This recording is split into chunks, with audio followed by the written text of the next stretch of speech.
Kuniga bir qatordan Qur'on yodlasa 17 yilda qori bo'ladi. Bir qator xolos yodlasa 17 yilda qori bo'ladi. Agar u 3 qatorga chiqaradigan bo'lsa 13 yilda qori bo'ladi. Agar yarim betga tushiradigan bo'lsa 9 yilda qori bo'ladi.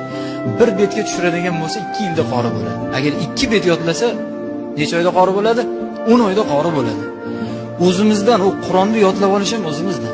Hozir shunaqangi telefonda boshqa joyda qorilar marmutdan bo'layotibdi. Agar o'tkazolmaydigan o'sha aynan topshirishga domla topilmaydigan bo'lsa, yodlab kelsa qancha qorilar bor sizlarimizda. Kuniga 1 soatdan o'qish kifoya. Endi xo'p biz o'qolmaymiz, yosh kattalar aytadi, biz endi yoshimiz qoldi. Yo'q. Alloh taolo aqlni yoshga yoki jismga, zaiflikka boshqa narsaga bog'lamagan. Aql bilaks yosh katta bo'lgandan 40 dan keyin ziyodalashib boradi.